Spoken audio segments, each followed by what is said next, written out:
আমার আসলে অবসর সময় নেই।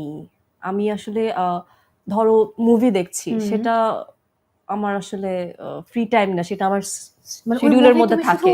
এন্টারটেইনিং এর জন্য নাও না, তুমি না, ওখান থেকে অনেক আমার কাছে শেখো। বই পড়াটা একটা কাজ। হুম, আমার হুম, কাছে হুম, হুম। ফ্যামিলি টাইম স্পেন্ড করা একটা এটাও কাজ। হ্যাঁ, মানে এমন না যে আমি ফ্রি টাইমে ফ্যামিলি টাইম স্পেন্ড করি। হুম, আমার রুটিনের মধ্যেই থাকে যে আমি দিনে এত ঘন্টা আমার মাকে দিব, আমার স্বামীর সাথে আমি হুম, বসে হুম, ডিনার হুম। করব।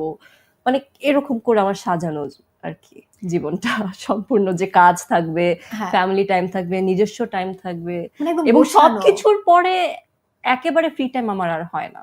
আহা! যদি জানতে চাই, এটাও মানে লাস্ট প্রশ্ন, আমার ১০ম প্রশ্ন, তারপর অন্য প্রশ্নে আমি যাচ্ছি।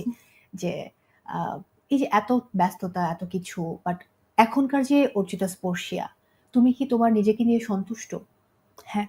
মাশাআল্লাহ, খুব সম্পূর্ণভাবে সন্তুষ্ট। দুর্দান্ত। আমি সেলফ অ্যানালাইসিস এর মাধ্যমে আ সেলফ প্রোগ্রেস এর প্রসেস এ থাকি অলওয়েজ।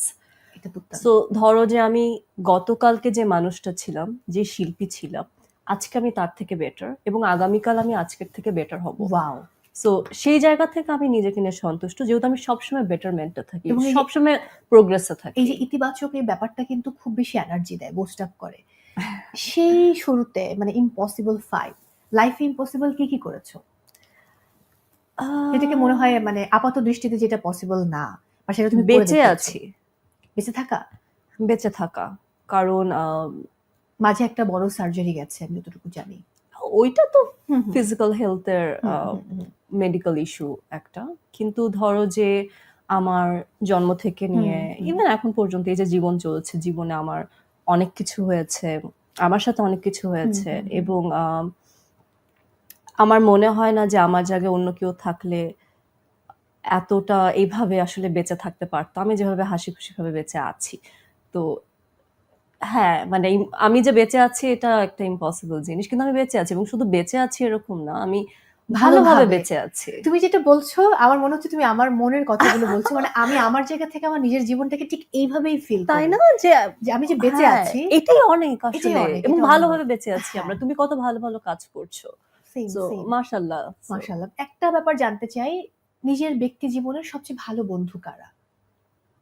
আমার সবচেয়ে ভালো বন্ধু আমার মা। হুম। আমার স্বামী আমার অনেক ভালো যদি বন্ধু। পরিবারের বাইরে বলি? আমার বেস্ট ফ্রেন্ড নিপা, হুম, হুম, হুম। তারপরে জয়, তারপরে আমার হুম, স্কুল হুম, ফ্রেন্ডস যারা আমরা একদম একসাথে ছোটবেলা থেকে বড় হয়েছি। হুম। আমার বন্ধু ভাগ্য খুব ভালো। ওয়াও! দূর থেকে একটা হাই ফাইভ। খারাপও আছে, বাট সামহাউ না কেমন যেন খারাপ ফিল্টার তো করে আমি ভালোদেরকে আমার হ্যাঁ, জীবনে একদম হ্যাঁ, হ্যাঁ, হ্যাঁ। পার্মানেন্টলি পেয়ে আমি যাই। যখন দেখি খারাপ রেড ফ্ল্যাগ দেখলেই আমি গান শোনো? আমি অনেক গান শুনি। অর্চিতা স্পর্শিয়ার পছন্দের শিল্পী কে এবং মানে কোন ধরনের গান তার প্রিয়? দেশে, দেশের আমি বাইরে? সব ধরনের গান হুম, শুনি। হুম। আমি বলিউড আইটেম সং থেকে শুরু করে হ্যাঁ। রবীন্দ্রসঙ্গীত আমি সব শুনি। আমি ডেথ মেটাল শুনি, হুম, হুম, আমি হুম। আম নতুন নিউ জেনারেশনের এখন যারা আছে আনুপ জেনের গান শুনি। মানে আমি সবার গান শুনি। আমি সব শুনি। সব দারুণ। ধরনের মিউজিক শুনি। Depends on the mood. হ্যাঁ, বা যে মুড আমার যখন ক্রিয়েট করি অ্যাক্টিং এর জন্য মিউজিক আ ভীষণ অনেক ইম্পোর্টেন্ট। জরুরি এবং ধরো যে আমার এখন স্যাড হতে হুম, হবে। আমি হুম, একটা হুম। স্যাড গান শুনি।